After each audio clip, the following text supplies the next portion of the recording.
7:30 de la mañana en Bogotá, Quito y Lima. Entramos en la segunda media hora de nuestro programa Directo América, aquí en France 24. En economía hablamos de la propuesta de la presidenta de la Comisión Europea que busca retirar el proyecto de ley destinado a reducir los pesticidas luego de que el documento hubiera aumentado la polarización y de que hubiera sido rechazado por el Parlamento Europeo. Ursula von der Leyen dijo que es momento de escuchar a los agricultores. Hablamos de este y otros temas con Juan Pablo Lucumi. Las Vegas está lista para recibir el Super Bowl. Los Kansas City Chiefs y los San Francisco 49ers aparecieron ayer por primera vez ante los medios en el escenario que acogerá la final de la NFL. En la crónica deportiva tendremos más detalles con Eumar Saa, quien también nos cuenta qué país latinoamericano llegará al fútbol americano la próxima temporada. Vamos ya con los principales hechos del día. El cáncer que padece el rey de Inglaterra, Carlos III, se detectó de manera temprana. Es la información que entregó el primer ministro británico Rishi Sunak, mientras el país aún asume una noticia que llegó a menos de año y medio de que el monarca asumiera el trono. Tenemos informe desde Londres. Nueva oportunidad para la diplomacia. Anthony Blinken, secretario de Estado de Estados Unidos, ya está en Egipto como parte de su quinta gira por Medio Oriente buscando un cese al fuego entre Israel y Hamás. En Gaza, más de 100 personas han perdido la vida en las últimas 24 horas. Conectamos con Jerusalén. Se cumple un año del terremoto que sacudió el sureste de Turquía y partes de Siria. El desastre del siglo, como lo definió el gobierno turco, es recordado desde primeras horas del día en las calles del país. Cerca de 60.000 personas perdieron la vida.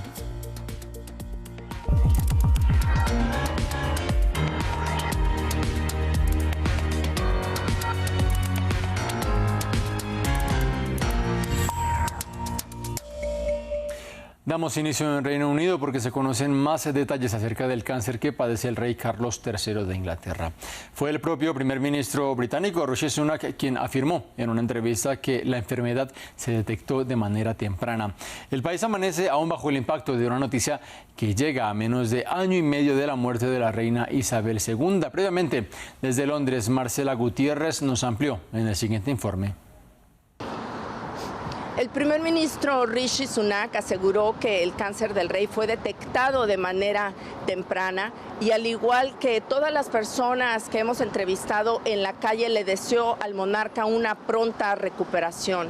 Carlos III recibió su primer tratamiento contra el cáncer el día de ayer en una clínica de Londres y en este momento reposa en su residencia oficial de la capital británica, donde el estandarte real está a toda asta en el Palacio de Buckingham. Hay una gran preocupación entre la opinión pública sobre la recuperación del monarca de 75 años de edad. Recordemos que hace apenas menos de un año, en el mes de mayo, el rey fue coronado con toda la pompa y circunstancia en la abadía de Westminster. Su hijo, el príncipe Enrique, de quien ha estado distanciado desde hace algún tiempo, volará este mismo día de California a Londres para reunirse con su padre. Toda la prensa británica, sin excepción, ha titulado en su portada "El rey tiene cáncer". Hay conmoción, sorpresa y preocupación en varios sectores políticos también sobre la pronta recuperación del rey Carlos, quien, como decíamos, había sido intervenido hace apenas unos días de la próstata. Sin embargo, el palacio aclaró que no es cáncer de próstata y pidió que este diagnóstico no se preste a más especulaciones por parte de los editores de los principales medios aquí en el Reino Unido. En Medio Oriente, el secretario de Estado de Estados Unidos, Anthony Blinken, ya está en Egipto como parte de su quinta gira para intentar desescalar el conflicto entre Israel y Hamás y conseguir un cese el fuego. Conectamos con nuestro corresponsal en Jerusalén, Federico Cue Barberena. Fede, Blinken estará hoy también en Qatar y mañana visitará Israel. ¿Cuál es la posición de Estados Unidos sobre esta propuesta?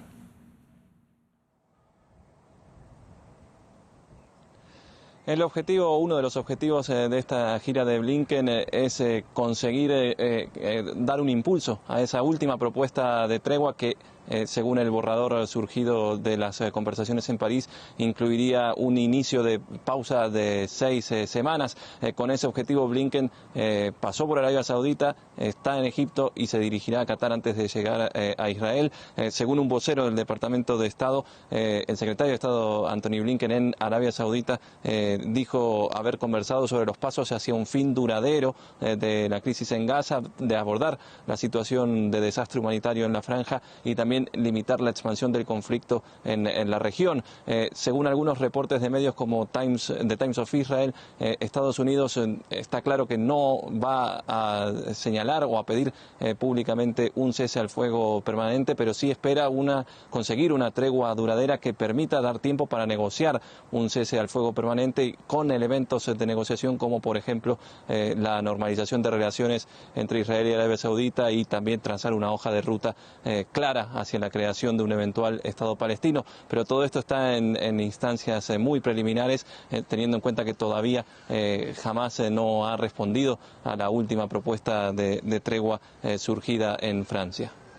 Mientras tanto, lo comentábamos, avanza esa ofensiva israelí que ha estado centrada en las últimas 24 horas en la ciudad de Han Yunis, que Israel considera un bastión de Hamás. ¿Cuál es la situación en el terreno? Sí, son Han Yunis y Ciudad de Gaza los dos focos principales en esta jornada. En Han Yunis el ejército israelí dijo haber matado a decenas de milicianos de Hamás en las últimas 24 horas, pero fuentes médicas y testigos en el terreno han indicado que solo en los ataques de esta madrugada han muerto al menos 14 palestinos por estos bombardeos israelíes.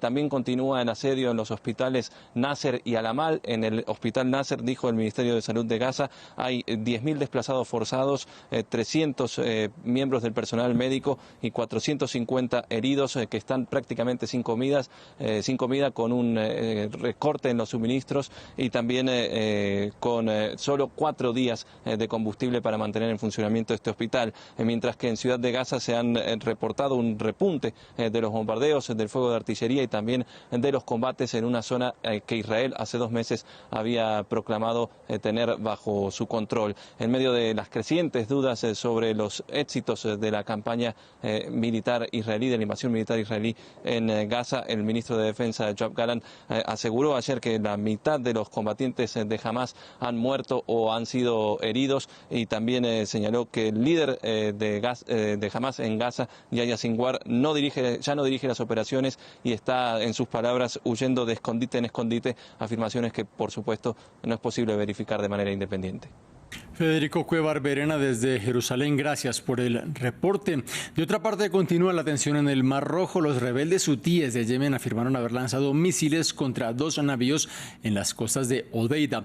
Las embarcaciones tenían banderas de Barbados y de las Islas Marshall, pero fueron identificadas como británicas y de Estados Unidos. Hasta el momento no se reportan heridos.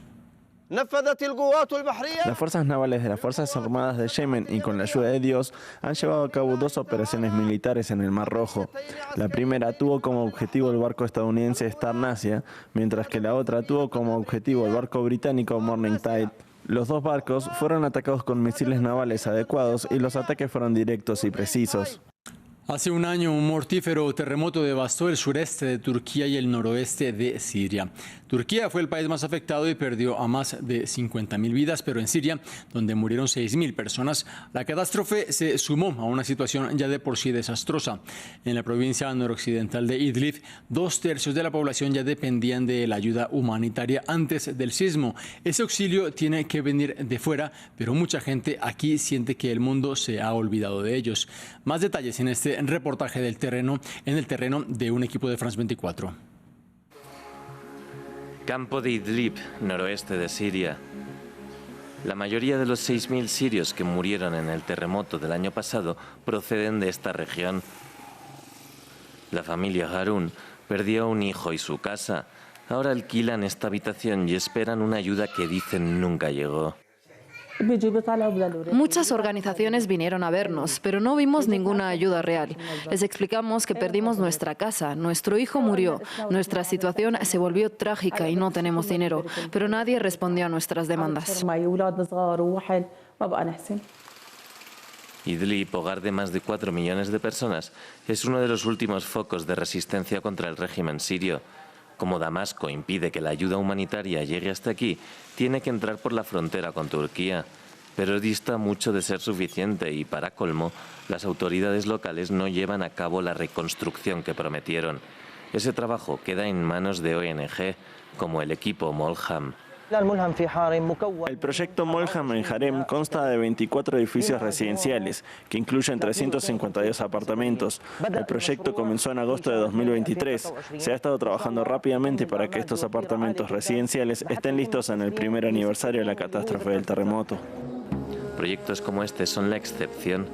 En el pueblo de Al-Hamsiyya, Mohamed, como tantos otros, sigue esperando que se restaure su hogar. Ha perdido una docena de familiares en el terremoto y dice que no tiene medios para alquilar un nuevo lugar por su cuenta, así que ahora vive en este campamento. Ha pasado casi un año desde el terremoto y esta es nuestra situación. Las organizaciones que vinieron al pueblo restauraron una parte muy pequeña y no apoyaron a las personas más afectadas. Nuestras casas quedaron destruidas y seguimos viviendo en tiendas y caravanas, rodeados de barro y frío. Vivimos una situación trágica. Incluso antes del terremoto había en Idlib unas 800.000 personas viviendo en este tipo de campamentos. Ahora, según las ONG, esa cifra ha aumentado en 100.000 más. Seguimos en esta región porque la policía de Turquía mató a 2 personas que abrieron fuego en las inmediaciones del Palacio de Justicia en Estambul y que dejaron 6 heridos. El hecho llega luego de que el mes pasado presuntos miembros del grupo Estado Islámico acabaran con la vida de una persona en una iglesia en esta misma ciudad. De acuerdo con el ministro del Interior, Ali Yerlikaya, los individuos que murieron a manos de los uniformados pertenecen a una organización terrorista.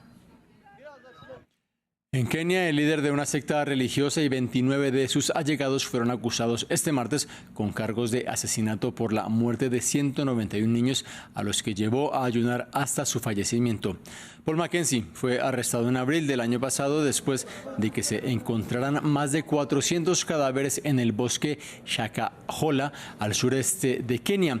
De acuerdo con la fiscalía, el hombre hizo que sus seguidores dejaran de comer para que pudieran, según él, ir al cielo antes de que llegara el fin del mundo. La Asamblea Nacional de Venezuela abrió el lunes una serie de encuentros mediante los cuales busca establecer una hoja de ruta para el cronograma de las elecciones en el país que aún no tienen fecha. Se trata de un documento que saldrá del diálogo entre distintos sectores de la sociedad, pero sin la mayoría de la oposición, y se da en un momento en el que los comicios están rodeados de polémicas por la inhabilitación de candidatos contrarios al oficialismo. Manuel Acano con los detalles. Una hoja de ruta para las elecciones en Venezuela.